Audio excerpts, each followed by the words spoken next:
Très cher développeur C#, bienvenue à toi dans cette nouvelle vidéo où je vais te partager encore une nouveauté .NET 6 assez sympathique.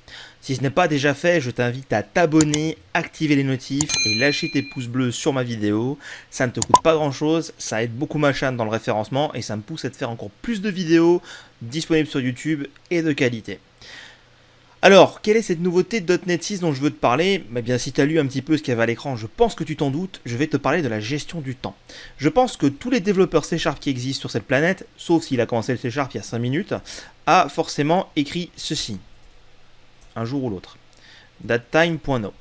Parce qu'on veut gérer la date actuelle. Voire même aurait écrit cela, datetime.today. Alors, pourquoi est-ce qu'on écrit ça? Eh bien, en fait, on va écrire ça parce qu'on veut quelle est l'heure exacte dans le point now. C'est très souvent le cas. On est plus intéressé par l'heure que par la date.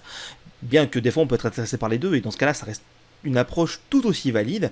Mais quand on écrit datetime.today, c'est généralement qu'on est intéressé par la date du jour. Et la date du jour, donc, en fait, on s'en fiche un petit peu de l'heure. Parce que datetime.today va nous mettre l'heure à minuit. Et ça a vraiment aucun intérêt. Donc, en .NET 6, ils se sont posé la question. Mais qu'est-ce qu'on peut bien faire si quelqu'un a besoin d'une partie de la date, juste la date, ou la partie temps?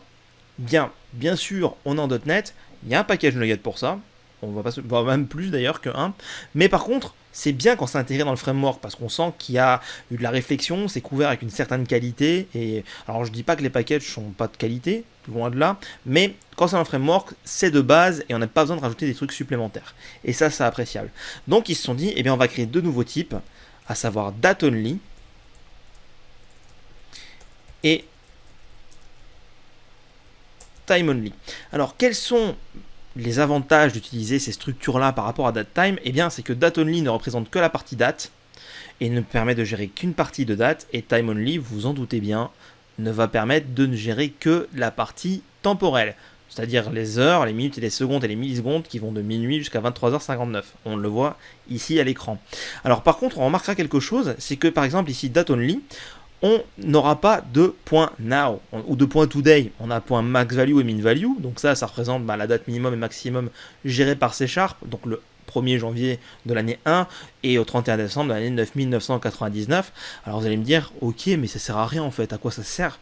Moi je veux récupérer la date, simplement la date du jour. Eh bien on va utiliser from datetime et ici on va utiliser par exemple notre today. Alors bien sûr là je l'ai fait en deux lignes, on pourrait le faire en une seule ligne comme ça, datetime.today. Bien sûr, je suis quasiment certain que dans pas longtemps, dans le framework, on aura directement dateonly.today ou dateonly.now, et pareil pour timeonly, c'est juste une histoire de temps avant que ça arrive, comme c'est souvent le cas.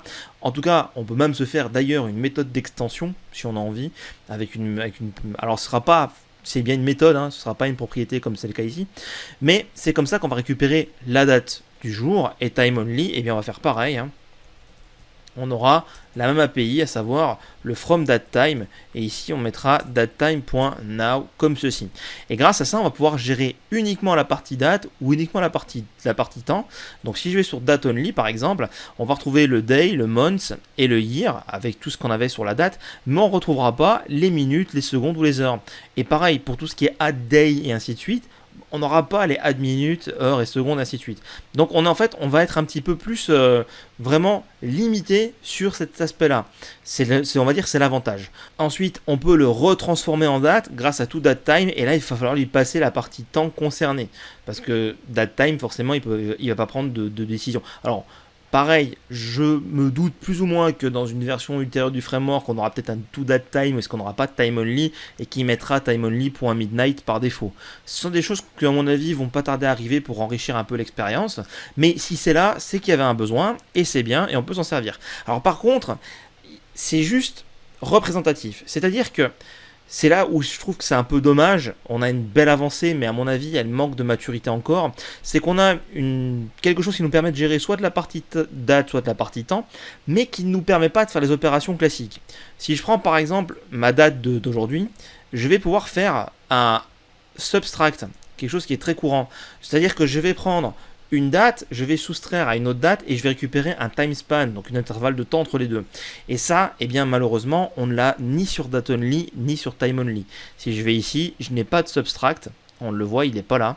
Et pareil sur time only, je n'ai pas de subtract. Alors autant sur date only à la limite on aurait pu se dire bon bah on va jouer avec les mois et tout ça, mais c'est un peu dommage parce que typiquement c'est des cas super courants quand vous avez par exemple un logiciel de gestion de planning ou autre, vous avez une date de début, une date de fin, vous voulez savoir le nombre de jours qui est entre les deux, vous avez envie juste de faire un subtract et c'est juste la partie date qui vous intéresse.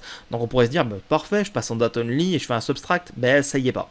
Donc c'est un peu dommage, je pense que ça manque un poil de maturité. Alors moi je suis ici, je suis en RC2, je suis pas en version finale, mais à mon avis, ça viendra pas dans la version finale, ce sera plus dans .NET 7, 8 ou 9, mais bon, je pense qu'ils vont vite le mettre.